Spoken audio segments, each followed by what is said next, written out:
some really important tips. Claire, we've been talking about these enhanced security measures for anyone flying to the U.S., but really there's a whole different cloud hanging over top of these new measures. There sure is. I call it the necessary nuisance. We all have to go through it, but you need to know and you need to be informed. So all of these enhanced security features, you need to be aware of. There's going to be an increased presence around the passenger areas. There's going to be an increased presence around the actual aircraft themselves. There's going to be more use of dogs, more use of technology.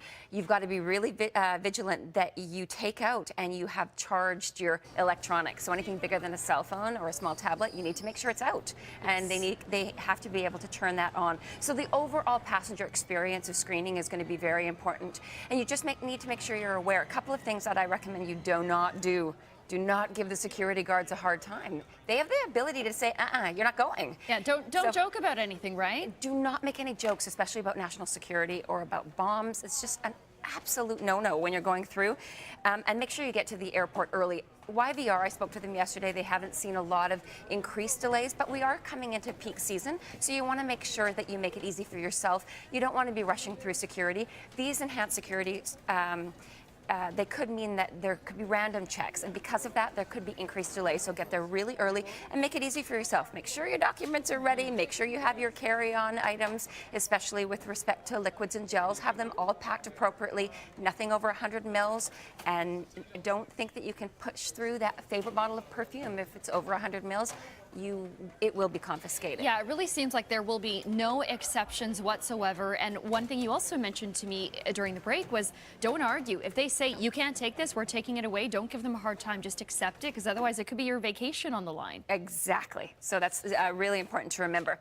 The other thing we were going to talk about today is going away but protecting your home. Exactly. I mean, a lot of people, there's always those warnings, don't put it on social media, because then people know your home is empty, you're not there. But what else do you need to keep in mind? Well, there's so many obvious things. I was writing down the obvious, and it's still worth mentioning, you know, making sure that you lock all of your windows and the doors. It's hot, I know, at times, especially over the summer months, but that's something that people often forget, that upstairs window or the basement back door. If you have an alarm system, please use it.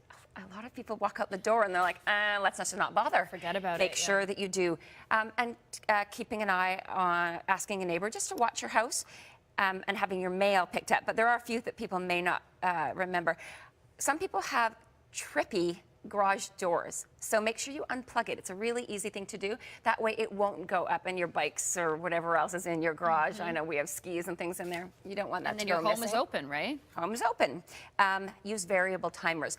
People often have these with their Christmas decorations to turn their lights on and off, but use it when you're away on vacation to turn on a radio or a TV or lights, just to make sure that it looks lived in if you can't have somebody stay in your home while you're away.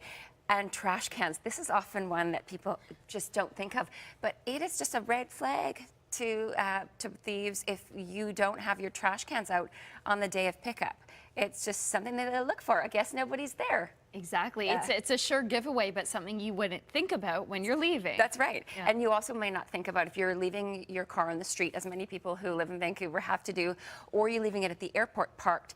Don't leave anything with your address or your registration information on there.